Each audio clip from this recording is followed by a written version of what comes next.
Hi guys, welcome to season 2 of our podcast, Ladies Who Lift. You can now stream on all platforms including Spotify, Apple Podcasts and even YouTube for our visual listeners. Start this podcast episode out by apologising to the viewers, the visual viewers, about my attire today because it's got toothpaste down it, dog hairs down it.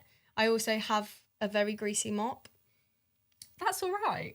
I'm not having a great day today. Emily is what, in our friendship group, we like to call puffy today. Which really reflects this podcast episode title. Yes. We're going to teach you a new terminology to start off, which is puffy. Which is a great way to communicate with your friends if you're not really that good about opening up to people. Yeah, and this started in school, didn't it? Because when we were doing our A-levels, me, Emily and our other best friend, she's called Katie, we'll out her with her name, for the purpose of the story. We used to have a bit of a hard time sometimes. And you know when you're just a girl and you've had a hard time and you've had a bad night and you've cried a little bit and then you wake up the next morning for work or school or college and your eyes are puffy. 9 times out of 10, one of us would come in every single week with puffy eyes. And we don't really... We're very close friends, but we don't really talk about feelings Deep that much. emotions, not at school. No, anyway. not at school. We weren't that emotionally mature. So we would just come in and basically, it's a really good way of like just saying, look, I had a really good night. I'm not mad with you. I'm just quiet. I probably don't really want to talk about it that much, but I am feeling a bit frail. Yeah, it's one of those days where you just want to kind of sit in silence. You don't bit of extra TLC from you. Yeah, you just need it. You don't want to have to say to them, you know, I've had an awful night, I've been crying my eyes out, dramatic, blah, blah, blah. You don't want to, sometimes you don't want to explain. No, so all you need to say is, yeah, girls, I'm a bit puffy today. And do you know what? Sometimes you don't even have to explain it because I look at you and I think you're puffy. I think a lot of the time I'll just say I'm puffy and then you'll say, okay. I'm pretty sure you didn't even ask me today. I was like, I'm just puffy. Pre-warning, I am puffy. I'll be fine. All right, love you. Okay, I'll see you later. All right, then, do you want some beans on toast? And actually, I did have beans on toast, and I feel much better for it. I forced you to eat some beans on toast, didn't I? But today's episode is about stress and how to manage stress, which is very fitting. Very fitting for the day. And I feel like this is something that we have got better at, actually, since being in business with each other. Yeah, definitely. We have definitely learned some tips and tricks along the way. Yeah, to help each other and to help ourselves, I'd say. Absolutely. Yeah, and both of us can be stress heads at times. 100%. So we're going to give you some of our tips that we've learned along the way, some of the things that we've found hard, and some of the coping mechanisms that we've come along. And obviously everyone's different and how they're going to manage stress is different. Yeah. And also I feel very envious of people that can just switch off. But that is, I wouldn't say that's us. No, it's not always that easy. Especially not you. Yeah, I do struggle a lot. You probably struggle a lot more with dealing with stress than I do, actually. Yeah, I think this episode is going to be one of those ones where we do need to listen to ourselves because I think we're going to give a lot of good 100%. Advice, but some of it we're not going to be taking on in our own lives. But we were actually having a conversation about this on the way down to the podcast studio that like you can give out some really good advice. I feel like, not to blow my own trumpet, but I feel like I give out some good advice and good perspective. But when it comes to my own problems, I'm like, I just forget. Like, I just forget. Yeah. And it's just nice having someone to tell you what you would normally tell someone else. Yeah. It kind of just helps. Yeah. Yeah. So if you're having a bit of a stressful week, then this is You're in the right place. You're in the right place. We feel you, and we're going to give you some tips.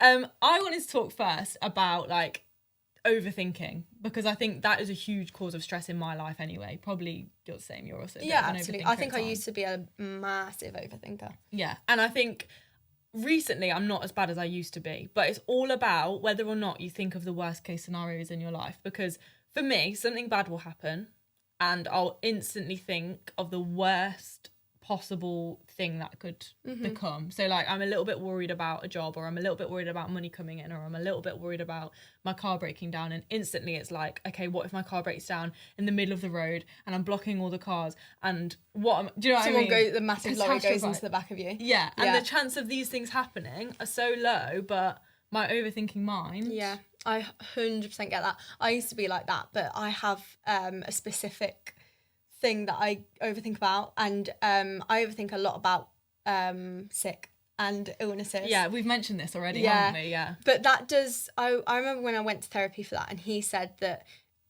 maybe you'll get over this, but the alarm bells in your head with overthinking will set off with other things. Yeah. And it definitely has, you have to learn to control those alarm bells, haven't you? Because especially if you do have like an overreactive brain, like I think me and you do. Yeah. Luckily. Yeah.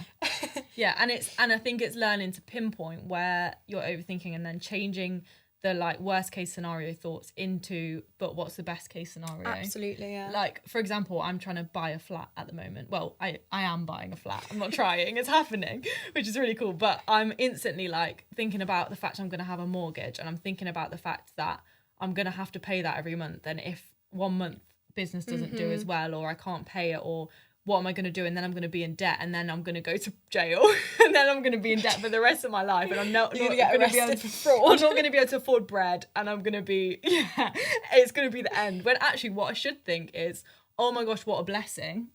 I'm going to be able to have my own place that I own. Absolutely. And I feel like when you're in the moment and you're doing, well, it could be a big thing like that, or it could just be like a little thing that we tend to overthink like little things a lot. But I don't think the little things that we overthink about are obvious, so it just kind of builds up. Yeah. But I think when you're in the midst of like doing something big like that, it is so natural to overthink, but then you kind of take the beauty away of actually what you're doing. Yeah, yeah. And my boyfriend said to me, like, not that long ago, he was like, but you're never going to enjoy anything in life if you're always worrying about everything, because things like getting a flat, or I don't know, with jobs, like worrying about jobs, I'm always, something good will happen with work, but then I'll be like, oh, but what about this next thing? But then you're not living in the moment. You never appreciate the little things. Yeah. And I think I keep saying that, like, I feel like life is going so quickly at the moment. I keep telling people, how are we on Monday again already? It felt like Monday yesterday. Yeah. And I think that's a sign for me to be like, hang on, am I appreciating the little things? Because life is going so quickly, and I feel like it's so easy, especially because we've been very busy with work at the minute. Like the last year has been very, very busy, and that's why I think this year has gone so quickly for me, because I've kept on thinking about the next thing and worrying about the next thing, that I've never actually centered myself and been like, wow, this is amazing, like this is happening, let's enjoy this, and then move on to the next thing.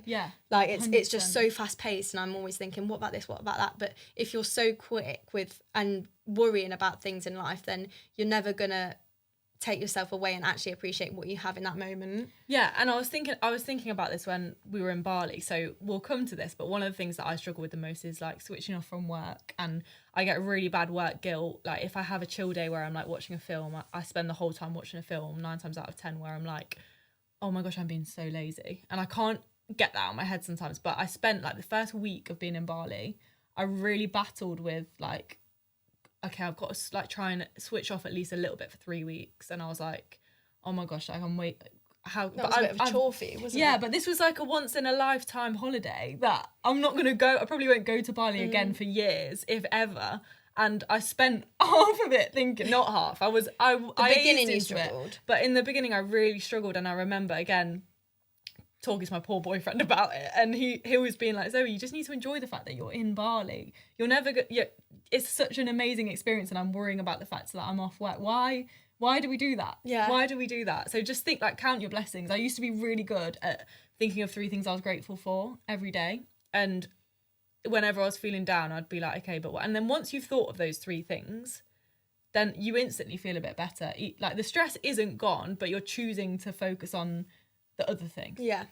I absolutely get where you're coming from with the work thing. Like, I don't massively get overstressed with things like that, but I know that that's something. I just pointed at you with my foot. I really hope everyone could see that on the camera. Things like that. But I think I struggle most with overthinking about like other people.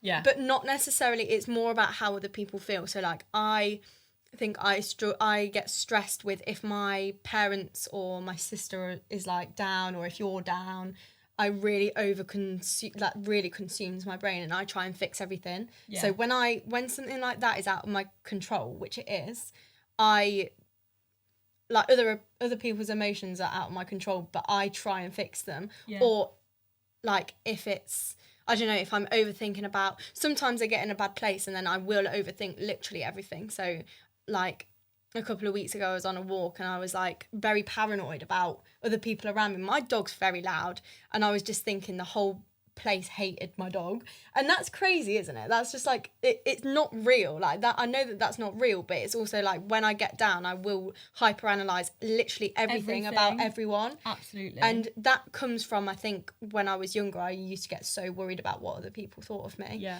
And I think that's maybe a little bit of that, and not being able to control my environment and not being able to make people happy. And that's something that I need to let go of, because I think realising that I can't control something is like I'm never going to be able to make myself better with that. So I just need to learn how to detach and obviously still be there for people that I love, but also not fix them. Yeah, and also like take a step back from and reevaluate how I can help myself, because then that really, like, if I go through phases of doing that, I then feel drained, and then I'm like, why am I drained?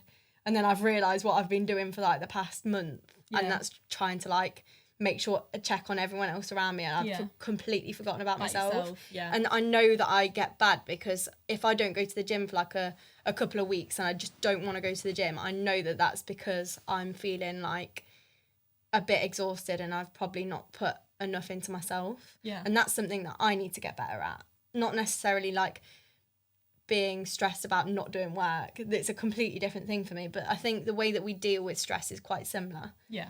Because we've kind of found how to deal with stress the same. And I really noticed as well, I've had like I've been having a good week actually, but the last like couple of months I've had a few weeks where I've just been really down, a little bit overwhelmed, and I find that I like get like zone out in a room. So rather than like, I don't know, expressing maybe what I'm thinking about, I get in my overthinking rut, and then I'm like so Emily could be talking to me and I'm just like, yeah, you do that a lot, just completely zone out, and I don't even know what I'm thinking about, but it'll be something like in my day that I'm a bit stressed about that I need to get done when I'm home or something like that, and I'll just be like completely dead to the world, just in my own, like my brain's just going a million miles per hour, and it doesn't matter what I say to you, you won't snap out of it. Like sometimes I ask you a question and then 5 minutes later I get an answer, and I don't think she realises that you've been gone for that long. It's crazy. I just get really in my head, and it's not even always necessarily a bad thing. Sometimes it's just that my brain's so full, overwhelmed. We call it tabs. We have a lot of tabs open. Yeah, too many tabs open in my brain. Too many tabs. Too many tabs. I feel that. Yeah. And in terms of like unwinding, I feel like there's a few things that over time we've learned how to unwind, or things that we can do to help ourselves a little bit. Yeah, because everyone deals with stress. Like everyone has stress. It doesn't matter who you are. Yeah, everyone. You could be the strongest person in the world. You will always have stress, and people will have different coping mechanisms. Everyone will have different coping mechanisms, and these are just some of the things that have worked for us and worked for our friends. And I think one of the most important things really that you can do is just make sure that you offload to people. Because it can become a lot. Like normally I'm really good at it, but I think the last couple of months, like I've suppressed a lot of things and I've not even realised that I've been doing it. But then it takes one breakdown to be like, hang on, I really don't feel myself, and that's because I've kind of like tried to push everything to the bottom. And that is one of the most dangerous things you can do, because it just takes one little breakdown and to then happen, and then it all blows up. And, you know, I think it takes me like little things to notice, like how I said earlier, how I overanalyze. I've not done that really since school. And that was a big thing for me, to be like, hang on, you're not actually yourself, Emily. So you need to take a step back and like offload to a couple of people that you trust. And definitely. I know that's probably not the easiest thing to do for a lot of people. And not everyone is blessed enough, I guess, to have people who they can just come to and say. And I guess if you don't have that, then I actually used to do quite a lot of like journaling. I used to write down how I feel, and there were some things that I didn't used to be very good at expressing my like feelings at all. And I think as our friendship's grown, I've got much better at it. But I never used to be good at telling other people how I felt, so I used to write it all down. And I know it seems silly because you're not getting an actual solution by writing it on a piece of paper, but it does help. Because I think you put it into perspective, because sometimes in your mind, all these things that you're feeling feel like they're completely filling your whole head, and there's nothing worse on this earth. And I know it sounds dramatic, but that is how you feel sometimes. Like it doesn't get worse than this.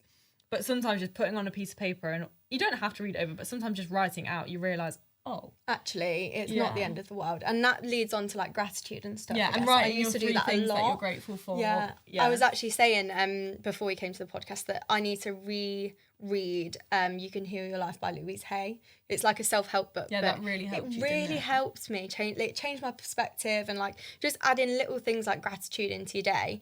Instead of focusing on the negatives, you can start to focus on the positives that a lot of people take for granted, and we obviously take for granted the just having a roof over your head. Like a lot, like some people don't have that, and here we are getting stressed about something that's actually not that big when you write it down. Yeah. So I think gratitude really helps, and I know it's like one of those things that you don't want to do when you're feeling really, really down, but it really does put things into perspective. Yeah, 100%, and I think.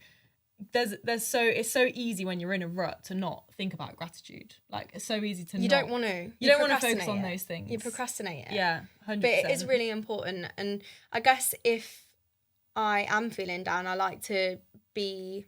Well, I don't actually want to get up and do anything, but the best thing that I find is just being physically active, and that doesn't necessarily mean going to the gym, but just taking yourself on a walk or getting out the house or changing your scenery just for a little bit, just so that you're not rotting in bed, because I know that's the only thing that you probably do want to do when you're stressed.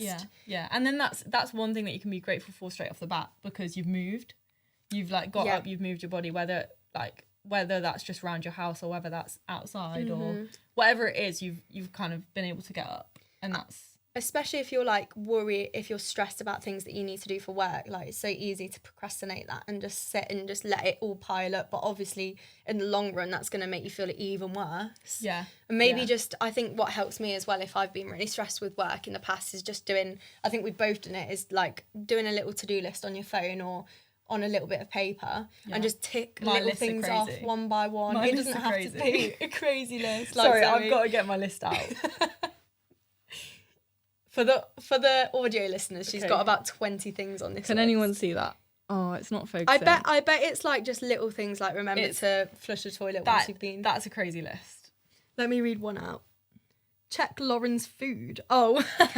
I thought you meant someone else then. Take passport. It's just like the most. It's so stupid, but once you take them off, you feel so much better. Like some of it is so like small. Some of it is literally just like put hand clothes up or do this in an order, and then you go through your day and you're like, right, I've done that. It doesn't make sense as well. We always say that. Are you reading it? Like, what does that mean? We code our messages, so we like our notes, because we do it so frantically, and we look back on it like, luckily we've got to a point where we can read at each other's language now. But one of these things says, ask about Heather, sort videos for CTA, Jamie Meal, share EP2, do Sela Plaha, make portfolio.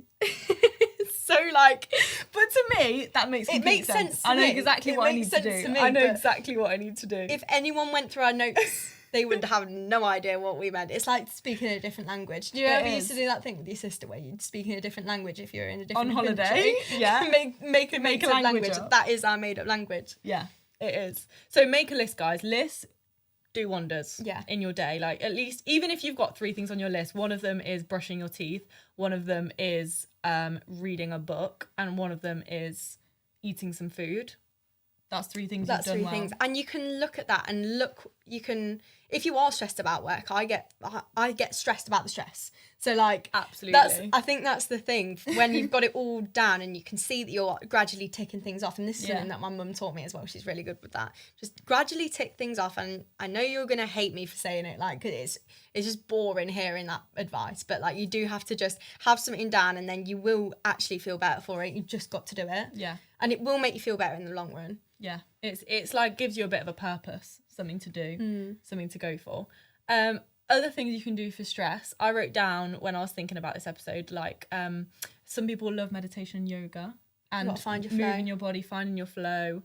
There's so many things that you can do to just like ground yourself a little bit. For me, I'm a church girl, so I've been really practicing recently. It's similar to the gratitude thing, but like, there's always something you can praise God for. There's always something you can thank God for. It's the same as being like, I'm going to write down 3 things in my book. Like, there's always something. It makes you feel so much better. I think that's really good thing as well with religion, because it kind of teaches you to do that. Gratitude, like, and makes thinking you do about. That. Yes. And for you, that might, it's not going to be the same for everyone. Some people it might be meditation. Some people it might be just writing it down in your book. But I think find that, like, think about that. It's good for your 100%. mind. And like I said earlier, like if it is your situation that is stressing you out, like maybe you have had like a fallout with your best mate or fallout with your boyfriend or fallout with your family, then remember to prioritize yourself. Because I know that's something that I don't do in situations. I always prioritise other people's feelings, and I need to stop doing that. So just take a step back and think about one thing. Like, you don't have to be completely selfish, but like, I'm just going forward going to think about one thing that I can take out my day to do for myself, and that will be making sure that I make my workouts, making sure that I go for a walk, and just making sure that you can take a step back from the situation and give time and prioritize yourself as well, because otherwise you won't be able to, you can't be good for other people if you're not good yourself. No, and don't get me wrong, that's not as saying like don't do anything for other people, because I think there's something in, you know, you feel good when you're caring for people, and as humans I think we're built to like, you know, do things for people and care about people. Like doing something nice for someone makes you feel good. Absolutely. But also if you're then constantly giving everything you have mentally and physically to other people, then what do you have left? Yeah, like you have I think it's hard to find a line, and that's what I've found it, because I love giving to people. I absolutely love it. It's like one of my favorite things to do, and I am a people pleaser through and through, aren't I? Ever since I was people pleaser. Burn? Ever since she was Burn. Ever since this girl was Burn. Ever since I was Burn. What is going on with my brain today? It's a puffy day. It's a puffy day, guys. It's a puffy day. This is my actual reason, okay? I started the podcast saying I was a puff, so not actually a puff. I'm not actually a puff, guys. I'm puffy. Right. Emily's a people pleaser is what we were trying to say, okay? I think we'll just leave that sentence there, and you're working on it. I need to sleep. And that's great. I need to sleep, bro. Oh my gosh. But I hope that's helped. If you're me. someone who... It's helped me. We always come out of these podcasts saying that it's a bit like a therapy session, because I think we need to listen to our own advice, because we can come out with all these things. Absolutely. But also, that's another point of saying, like, just speak to someone. Yeah. Because we're forced to do this. Talk it so out, we and do if you feel can't better. talk it out, write it down. Yeah, because you'll feel better for it. You will. Yeah. Definitely. Yeah. Just like get a little code word with your friend or your family. Yeah. You and your don't sister want to have got one, haven't you? Me and my sister have. My sister is not that great with talking about her emotions. I wear my heart on my sleeve, so I'm completely different to her in that regard. But we have a code word for when she's feeling bad and when she's feeling very bad. Sometimes that's the best way to do it. And then you don't have to then it's explain, like puffy is basically the same thing. Yeah, because sometimes it does make you feel worse. Like sometimes you just want to like say, look, I'm feeling puffy, but even that is sharing. Like it, you don't. It's better than nothing. It's better than just sitting in your own thoughts and just leaving it all to yourself to deal with. So basically, our takeaways from today's episode is have a code word. Do something that makes you great. Like make sure you practice gratitude and you think about the good things even when everything feels really bad. Write your feelings down. Write your feelings down. I had a really good make a list. Make a list. Number 3 is make a list. Beautiful. That's our 3 points. That's all we've got for you today. I feel great. Yeah, same. I hope you're all feeling great too. Well done, guys. Thanks for listening.